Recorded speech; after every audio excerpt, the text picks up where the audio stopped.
Assalamu alaikum students, welcome to my YouTube channel English by Zubair. In this video we will learn about present perfect tense. Present perfect tense होता कौन सा students? Action that have completed recently, यानी कि वो वाले फ़िक्रे इसके अंदर आते हैं जो अभी अभी कोई काम मुकम्मल हुआ हो, यानी कि शुरू पास से हुआ हो लेकिन अभी जाके प्रेजेंट के अंदर वो काम अभी अभी ख़त्म हो गया है, कंप्लीट हो गया है। रिकग्निशन, इसकी रिकग्निशन क्या होती है? उर्दू फ़िक्रे के आखिर में चुका है, चुकी है, चुका हूँ, चुके हैं, अलिफ है, छोटी है, बड़िए हैं आता है, जिससे आपको पता चल जाएगा कि ये प्रेजेंट परफेक्ट टेंस का फ़िक्रा है। अब इसको बनाना कैसे है उर्दू से इंग्लिश में? सबसे पहले किसकी आपने इंग्लिश लिखनी होती है? सब्जेक्ट की। सब्जेक्ट मैंने बताया था, सब्जेक्ट के अंदर क्या हो सकता है?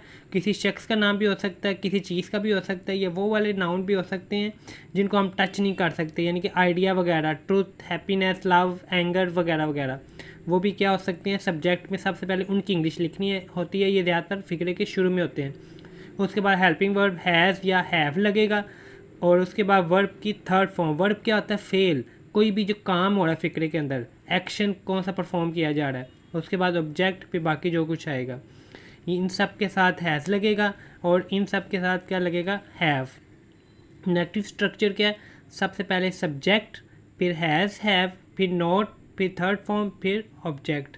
इंट्रोगेटिव स्ट्रक्चर हैज़, हैव फ़िक्रे के स्टार्ट पर आ जाएगा helping verb, then subject, the third form object, at the end question mark. Double interrogative sentence कौन सा होता है स्टूडेंट? जो WH से स्टार्ट हो जाए, कब, कहाँ, क्यों, कैसे, जिस फिक्रे के अंदर आ जाए उन्हें कहते हैं डबल इंट्रोगेटिव। तो सबसे पहले आपने किसकी इंग्लिश लिखनी होती है? उनकी इंग्लिश लिखनी होती है, कब, क्यों, कहाँ वगैरह वगैरह। तो वो ज़्यादातर कौन से होते हैं? WH से स्टार्ट होते हैं, इसलिए इनका नाम है WH सेंटेंसेस।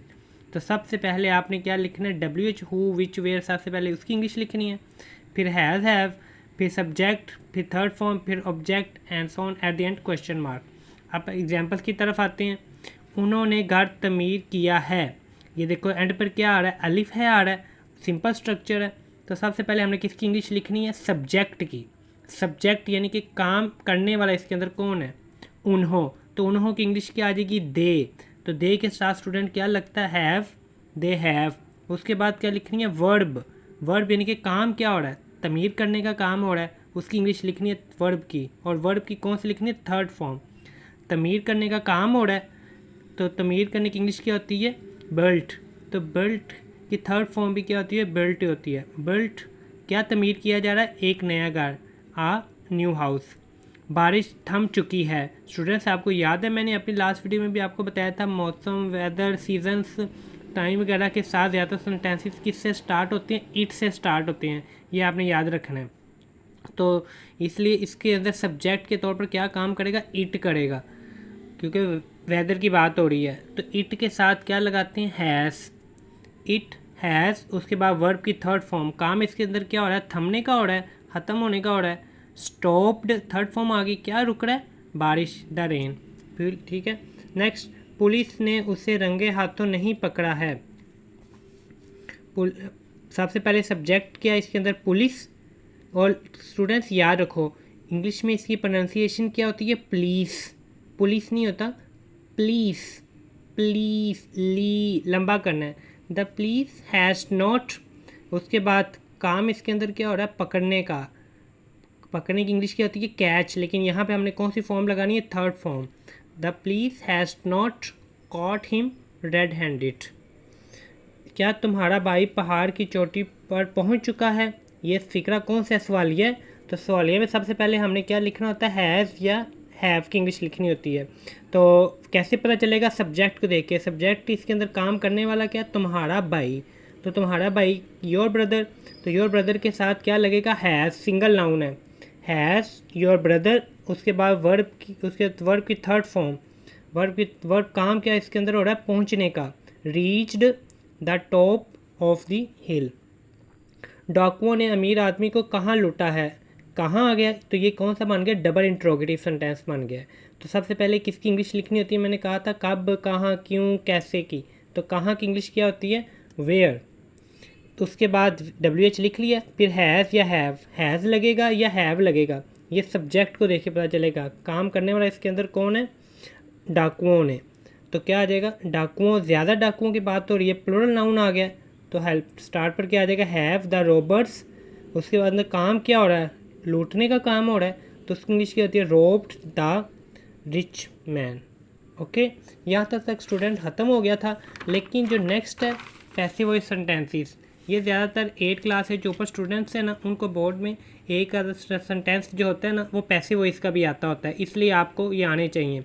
पहले तो आपको ये पता होना चाहिए कि पेपर में पता कैसे चलेगा कि ये फिक्र एक्टिव वॉइस का या पैसिव वॉइस का है।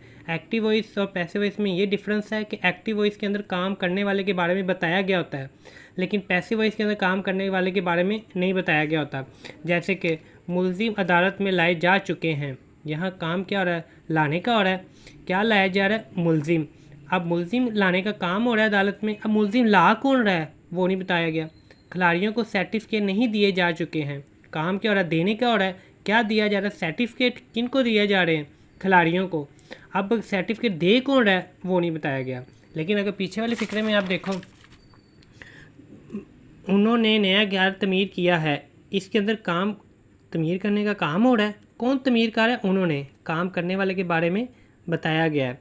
डाकुओं ने अमीर आदमी को कहाँ लूटा है, अब क्या हो रहा है, लूटने का काम हो रहा है। कौन लूट रहा है, डाकू, काम करने वाले के बारे में बताया गया है। इसी तरह इसमें सबसे पहले आपने ऑब्जेक्ट की इंग्लिश लिखनी होती है, वर्ब के बाद ऑब्जेक्ट होता है। काम इसके अंदर क्या हो रहा है, लाने का काम हो रहा है। किन को लाया जा रहा है, मुलजिम। तो मुलजिम की इंग्लिश क्या हो जाएगी, the accused have been brought into the court. खिलाड़ियों को सर्टिफिकेट नहीं दिए जा चुके हैं, सबसे पहले ऑब्जेक्ट, देने का काम हो रहा है।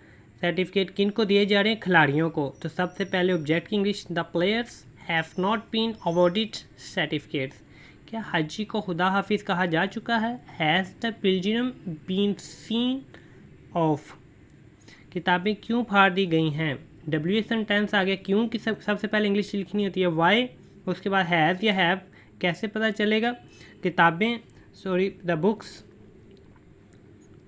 Y have the books been torn. पहले हैज़ हैव आएगा, फिर सब्जेक्ट आएगा, फिर बीन आएगा।